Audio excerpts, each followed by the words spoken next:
बिस्मिल्लाहिर्रहमानिर्रहीम। अस्सलामु अलैकुम वरहमतुल्लाहि वबरकातुहू। जमात अष्टम की तालिबात, आज आपका उर्दू का लेक्चर नंबर 12 है। लेक्चर नंबर 11 में हमने इस सबक पाकिस्तान की तहज़ीब व सक़ाफ़त को समझा था। इसकी वजाहत मैंने आपके सामने की थी। आज हम इस सबक के अल्फाज मानी और मशक़ी काम को करेंगे और आप उसको गौर से सुनिएगा। आप कॉपी में इस काम को करना है, नसर की कॉपी में। आइए देखते हैं, बोर्ड पर जो लिखा हुआ है उसको पढ़ते हैं और आप अपनी कॉपी में इसको उतारिएगा। सबसे पहले आप इसका टाइटल पेज बनाएंगे नसर की कॉपी में और फिर ये अल्फाज मानी उतारेंगे। अल्फाज हैं वज़ा हो जाना, मानी है बन जाना। बेआब गया खुश्क और बेघास के, जो बगैर घास का इलाका होता है उसको कहते हैं। मज़ाफ़ाती कहते हैं दूर दराज का इलाका। यहाँ मज़ाफ़ात जो होते हैं वो शहर के अंदर ही का इलाका होता है, लेकिन शहर से दूर होता है। बासियों कहते हैं बसने वालों, बाशिंदों को। तर्ज़ माशरत कहते हैं ज़िंदगी गुजारने का तरीका। क़ल्ब गरमाना, इसके मानी है दिल को ताकत देना या जोश देना। अजीज़ व क़ारिब के मानी है रिश्तेदार और करीबी लोग। फरामोश करना, भुला देना। यलगार कहते हैं हमला करने को। ठीक है तालिबात, आइए आप किताब में देख लेते हैं कि किताब में आपके जो मशक़ी काम है वो क्या क्या हैं, सवालात और उनके जवाबात हमने कैसे लिखते हैं। सफ़ा नंबर 90 पर देखिए सवाल नंबर 1 के दरअसल सवालात के जवाबात दीजिए। ठीक है, इसमें 5 आपके सवालात हैं, अलिफ बे जीम दाल और हे। पहला है तहज़ीब और सक़ाफ़त का फ़र्क वाज़े कीजिए। इसकी हेडिंग आएगी आपके सामने है, हेडिंग कि तहज़ीब और सक़ाफ़त का फ़र्क।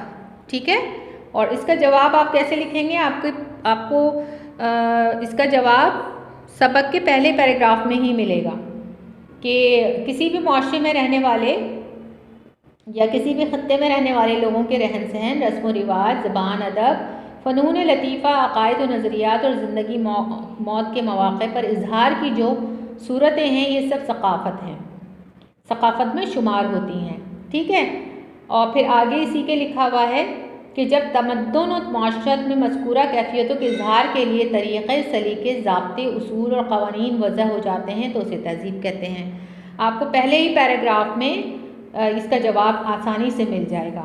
ठीक है तालिबात, अब इसका दूसरा हम देखते हैं। दूसरा सवाल क्या है? दूसरा सवाल है कि पाकिस्तान की कदीम तहज़ीबों के बारे में मुख्तसरन तहरीर कीजिए। जैसा कि मैंने आपको इससे पहले वाले लेक्चर में समझाया था कि पाकिस्तान की मुख्तलिफ़ तहज़ीबें थीं। एक तो थी मेहरगढ़ की तहज़ीब, दूसरी थी सिंध की तहज़ीब और फिर गंधारा की तहज़ीब थी। तो हम उसी के उन सब तहज़ीबों के बारे में थोड़ा थोड़ा लिखेंगे और इसका जवाब आप गौर से सुन लीजिए कि इसकी हेडिंग आएगी। यहाँ आप देख रहे हैं कि पाकिस्तान की कदीम तहज़ीबें जो हैं उसकी हेडिंग है और इसका जवाब जो है हम लिखेंगे कुछ इस तरह से, हेडिंग्स डालकर कि पाकिस्तान की सरज़मीन कदीम तहज़ीबों का गहवारा है। यहाँ दुनिया की कदीम तरीन तहज़ीबों के आसार मौजूद हैं। पाकिस्तान में जो कदीम तहज़ीबें मौजूद हैं इनमें वादी सिंध की तहज़ीब, मेहरगढ़ की तहज़ीब और गंधारा तहज़ीब शामिल हैं। फिर उसके बाद ये लिखने के बाद हम क्या करेंगे कि मेहरगढ़ की तहज़ीब की हेडिंग डालेंगे और फिर वहाँ से हम थोड़ा थोड़ा सब में से लेकर लिखेंगे कि ये तहज़ीब बलूचिस्तान से ताल्लुक़ रखती है। जनूबी एशिया में बाकायदा ज़राअत का आगाज़ इसी तहज़ीब से हुआ, जबकि 5100 क़ाफ़मीम में यहाँ ईंटों की मदद से मकानात की तामीर शुरू हो चुकी थी। इसका रकबा 170 एकड़ है। यहाँ ये दरियाफ़्त होने वाले कदीम शहरों में सबसे बड़ा है। मेहरगढ़ 3500 क़ाफ़मीम में दस्तकारी का अहम मरकज़ था। फिर दूसरी हेडिंग हम देंगे वादी सिंध की तहज़ीब। इसमें आएगा, लिखेंगे आप मोहनजोदड़ो और हड़प्पा की वादी सिंध की कदीम तहज़ीब के आसार हैं। ये दुनिया की कदीम तरीन तहज़ीब है। यहाँ अब से 4500 साल कबल तकरीबन 50 लाख की आबादी थी। शहर की तामीर बेहतरीन मनसूबाबंदी की मज़हर है, जबकि सीवरेज लाइन यानी गंदे पानी की निकासी का सिस्टम बहुत मुनज़्ज़म और कारआमद था। वादी सिंध ज़राअत, दस्तकारी, सनत व हरफत और तिजारत का मरकज़ थी। फिर तीसरी हेडिंग आएगी गंधारा और बुतमत की तहज़ीबें। इसमें आप लिखेंगे ये तहज़ीबें पाकिस्तान के शुमाली इलाकों में वाक़ हैं। इन तहज़ीबों में यूनानी अक्स नुमाया है। गंधारा तहज़ीब का मरकज़ टेक्सला है। इस मुकाम पर हुकूमत ने अजायब घर भी कायम किया है, जहाँ गंधारा और बुद्ध मत तहजीब के ज़माने में नवादराज नुमाइश के लिए रखे हैं। ठीक है तालिबात, तीसरा सवाल है कि पाकिस्तान की मशहूर ज़बानों के नाम बताइए। हेडिंग आएगी पाकिस्तान की मशहूर ज़बानें और आप लिखेंगे कि पाकिस्तान की कौमी ज़बान उर्दू है। ये पाकिस्तान के हर हिस्से में बोली और समझी जाती है। ताहम पाकिस्तान के चारों सूबों में बहुत सी ज़बानें बोली जाती हैं, जिनमें ख़ास ये हैं पंजाबी, सिंधी, बलोची, पश्तो, बराहवी, हिंदको, गुजराती, मेमनी और बरोही। ये ज़बानें अपने मखसूस इलाकों के साथ साथ मुल्क के दीगर इलाकों में भी बोली जाती हैं। पाकिस्तान, अगला सवाल, पाकिस्तान के देही इलाकों में कौन कौन से खेल खेले जाते हैं।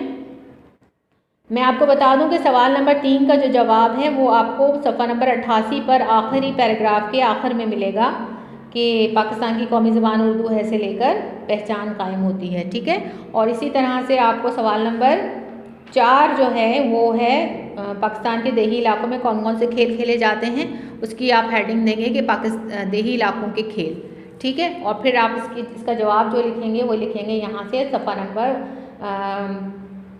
79 पर। आप देख सकते हैं कि हॉकी पाकिस्तान का कौमी खेल है,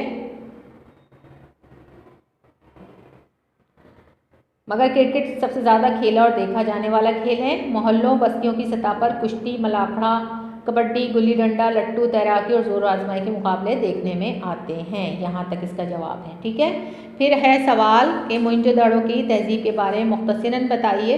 तो ये मोइंजोदड़ो की जो तहजीब है सफ़ा नंबर 88 पर जिसका जिक्र है, तो यहाँ से हम लिखना शुरू करेंगे कि मोइंजोदड़ो की हेडिंग देंगे मोइंजोदड़ो की तहजीब और फिर क्या लिखेंगे कि मोइंजोदड़ो दुनिया की सबसे पुरानी तरक्की याफ्ता तहजीब थी। ये अब से तकरीबन 4500 साल कबल सिंध की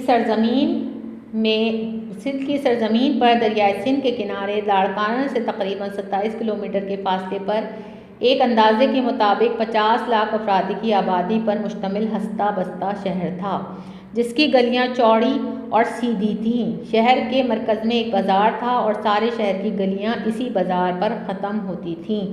मोइंजोदड़ो के बासी ज़राअत से वाबस्ता होने के साथ साथ सनत और तिजारत से भी वाबस्ता थे। उनका ज़्यादातर सफ़र दरियाए सिंध में कश्तियों के ज़रिए होता था। मोइंजोदड़ो के लोग हुनरमंद और दस्तकारी में माहिर थे। ये जवाब मैं आपको लिखवा रही हूँ, इसको गौर से सुन के लिखिए। ये बुक से नहीं लिखवाया है, ये अलग से जवाब है इसका। ठीक है तालबा, उसके बाद आप सवाल नंबर 1 तो आपका मुकम्मल हुआ। सवाल नंबर 2 आप देख रहे हैं कि वो वाहिद जमा है, जो कि हम कवायद में करेंगे। यहाँ हम नहीं कर रहे नसर में आप अल्फाज मानी और सवालात के जवाब करेंगे और फिर सवाल नंबर 3 भी आप करेंगे कि दर्जेल दुरुस्त जवाब पर टिक का निशान लगाइए।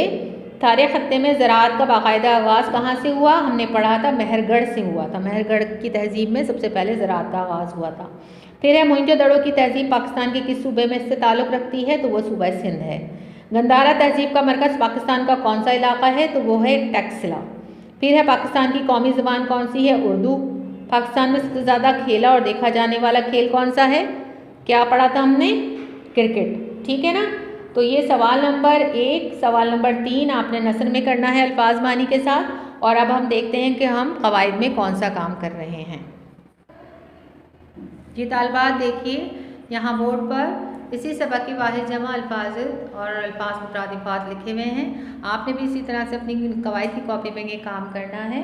कवायद की कॉपी में जो आप मश्क देखेंगे तो मश्क में आपके सफ़ा नंबर 90 पर दूसरा सवाल जो था जैसे मैंने आपको बताया था पहले भी, तो दूसरे सवाल में वाहिद जमा है, वाहिद की जमा और जमा की वाहिद लिखी है। तो हमने कुछ अल्फाज वहीं से लिए हैं और एक हाथ जो कुछ और अल्फाज भी हैं जो आप PDF में देखेंगे तो वो आपको वाहिद जमा में मज़ीद उन अल्फाज के अलावा भी आपको नज़र आएंगे। ठीक है, तो यहाँ नीचे जगह छोड़िएगा, आप नीचे और भी 3-4 अल्फाज आपके जब PDF आप देखेंगे तो उसमें मौजूद होंगे, तो आप उसको देखकर उतारिएगा।